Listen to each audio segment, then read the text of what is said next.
Bueno, Luis Miguel, ¿cuándo nace tu afición a los toros? Bueno, pues yo creo que mi afición a los toros se pierde en la noche de los tiempos, ¿no? A otros niños les gustaba el fútbol, a otros les gustaban pues diferentes cosas, y yo creo que desde que tengo uso de razón, a mí me gustaban los toros. No sé por qué, la verdad es que no sabría explicarlo. Hay gente, por ejemplo, aquí en el sitio donde yo vivo, en Andújar, hay una tradición y una afición tremenda con el tema de los caballos, y a mí es algo que no me ha llamado excesivamente la atención. Sin embargo, el toro, te puedo decir, desde la noche de los tiempos, desde que tengo uso de razón. ¿Cuándo empiezas, Luis Miguel, con la información taurina? Pues si la memoria no me falla, en febrero del año que viene, del año 2018, voy a hacer 30 años. Pues ¿cómo empecé? La verdad es que yo era muy aficionado. Yo tengo un archivo con todo lo que he visto lidiar. Lo empecé cuando tenía 10 años y poco a poco empecé a escribir de toros. Y bueno, yo creo que como todo el mundo ha empezado, más o menos, ¿no? Ahora no, porque ahora hay otra fórmula, otros cauces y otras maneras de llegar a la información taurina. No sé si mejores o peores, pero desde luego diferentes que hace 30 años. Y bueno, pues empecé en una emisora de la SER que había en mi ciudad, en Andújar, después en un periódico local. De ahí, pues ya después di el salto a 6 Toros 6, di el salto al programa El Toreo, que estaba en Canal Sur Radio, que actualmente se llama Carrusel Taurino, y el último salto fue al equipo de Clarín de Radio Nacional de España, primero en la época de Adolfo Rodríguez Montesinos y posteriormente en la de Teo Sánchez y Enrique Mazas. Básicamente así fue. ¿Y actualmente para qué medios colaboras? Actualmente 6 Toros 6, desde hace, pues, ¿cuánto hace ya de 6 Toros? Desde agosto del 2000, para Carrusel Taurino de Canal Sur, desde septiembre de 1999, y ahora más esporádicamente, pero en Clarín de Radio Nacional de España. Bueno, tú haces información taurina, corrida de toros, tal, pero ¿por qué especializarte en el tema ganadería, en el campo? Claro. Porque es lo que siempre me ha gustado más. La verdad es que todos debemos ser unos todoterrenos, ¿no? Que como tú bien dices, lo mismo pueda hacer una crónica en la plaza, en el campo o en cualquier sitio o en cualquier ámbito que tenga que ver con la fiesta de los toros. Pero yo siempre he puesto un símil, ¿no? Lo mismo que todos los médicos, todos los especialistas médicos han estudiado primero medicina y luego han hecho una especialidad, pues cada uno estamos especializados en una cosa. A mí de siempre lo que más me llamó la atención del toro bravo, de la tauromaquia, de la fiesta, fue precisamente el tema de las ganaderías y de poder llegar a una finca y contar todas sus interioridades y demás. Así que a mí particularmente es lo que más me llena y con lo que más realizado me siento. Desde que estás metido en lo que es información taurina y demás, ¿cómo has visto la evolución del tipo de toro y de su comportamiento desde que empezaste hasta ahora? ¿O si no ha habido cambios o...? Sí lo ha habido.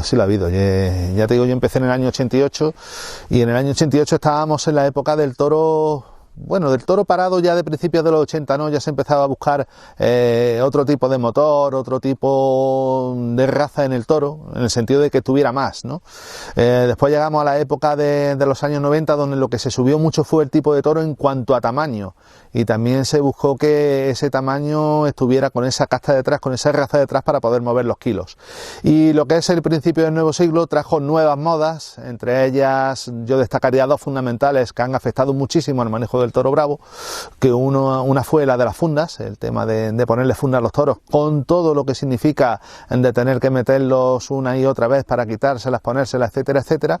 También hay una tercera también, que son todo el tema de saneamientos, que a partir de finales de los años 90 llegaron impuestos desde la sanidad europea, desde la Comunidad Económica Europea, y eso ha significado tener que manosear mucho los toros. Un toro antes pues se tocaba a la hora del herradero porque había que inmovilizarlo para marcarlo a fuego y para hacerle la señal en las orejas, y seguramente el 95% de los toros no volvían a sentir la mano de un ser humano hasta que no llegaba la hora del embarque. Ahora, sin embargo, eso ha cambiado mucho, con todo lo que afecta, yo creo particularmente que afecta al comportamiento del toro.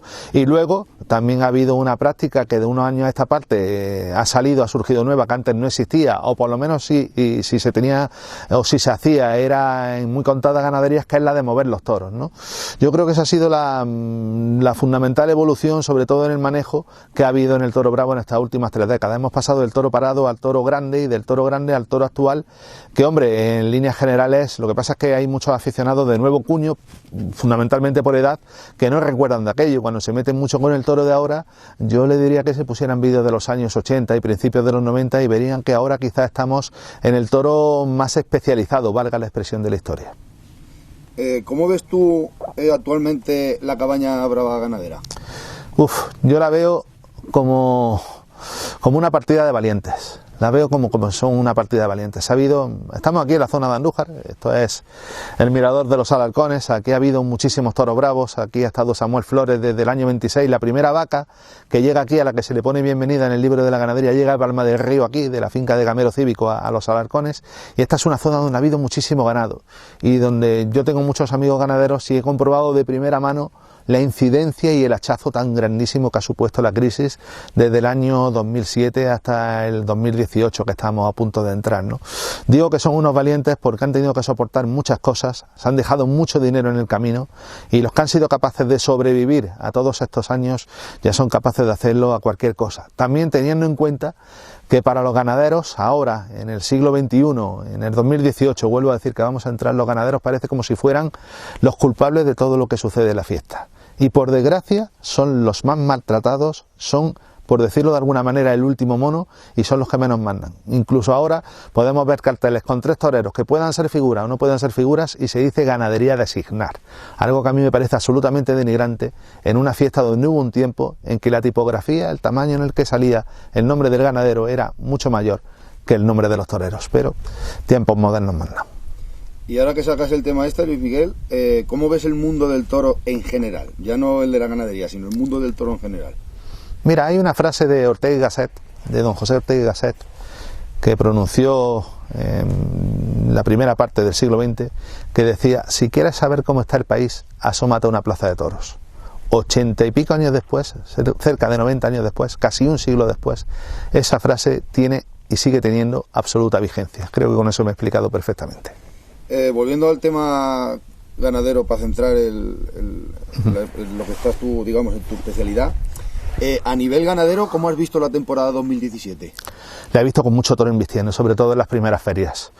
Es que nos ponemos a echar la vista atrás y fijaros la feria de San Isidro cómo fue, por poner lo que es, o lo que algunos llamaron en tiempos el Mundial del Toreo. Es que cómo fue ese hebreo de Jandilla. Es que hay que ver cómo fue ese toro con toda la exigencia que tiene una plaza de primera. Es que echemos la vista atrás y recordemos cómo fue el Liebre, el toro de Rehuelga, cómo fueron muchos toros, muchos que embistieron un día detrás de otro en la feria de abril de Sevilla, con toda la exigencia que tiene, porque además las ferias de principio de temporada tienen un hándicap también principal para los ganaderos, y es que los toros no están tan puestos ni tan cuajados como en la segunda parte de temporada. Así que yo en el nivel ganadero he visto una gran temporada 2017. Luis Miguel, a nivel personal, ya como aficionado a los toros, ¿sientes predilección por algún encaste, alguna ganadería? Soy muy ecléctico en eso. En cuanto a los encastes, soy muy ecléctico. Yo disfruto tanto viendo un toro de cubillo embestir, que viendo uno de cuadri embestir, que viendo uno gris, que es como ahora se le llama a los Santa Coloma y a los Saltillos. En cuanto a ganaderías, bueno, si yo tuviera posibles para hacerme ganadero, pues a lo mejor iba y le compraba 80 vacas y 2 toros a Núñez del Cubillo, que desde hace mucho tiempo es para mí la ganadería que ha logrado mayor perfección en embestir en lo que a mí me gusta como deben de embestir un toro. Luego yo tengo pasión por otras ganaderías como Torre Estrella, que vuelvo a decirte, es que es pasión desde que era muy pequeñito, desde que era muy niño.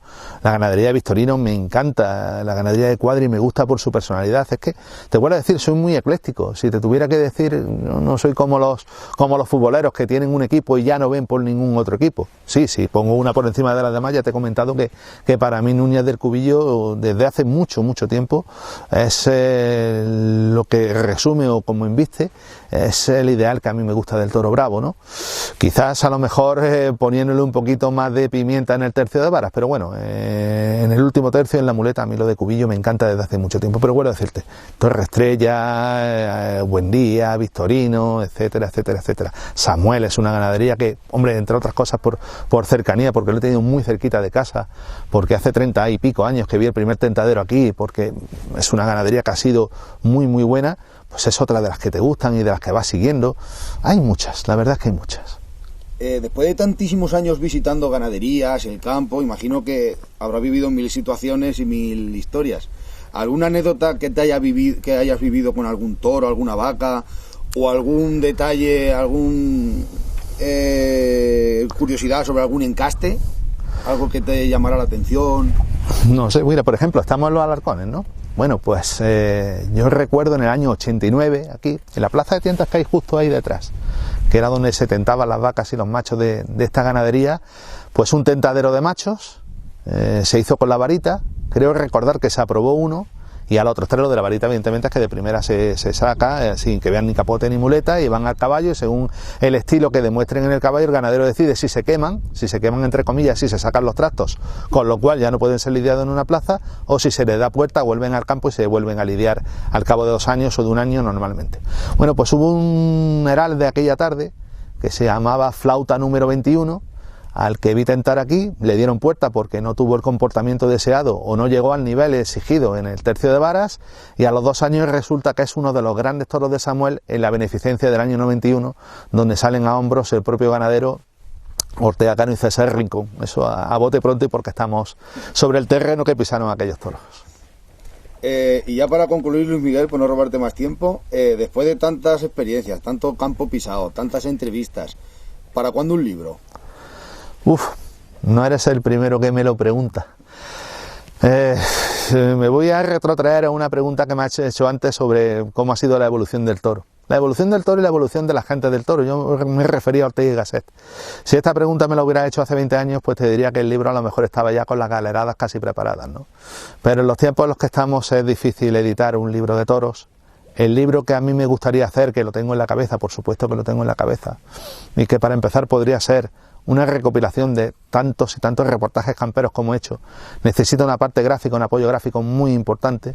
Eso sube mucho a los costes de producción, y la verdad es que no hay grandes editoriales que se interesen por el tema toro, a no ser que sea una gran firma que sea reconocida por fuera del toro también, y la autoedición la verdad es que sale demasiado cara. Así que de momento el proyecto está, pero de momento está aparcado.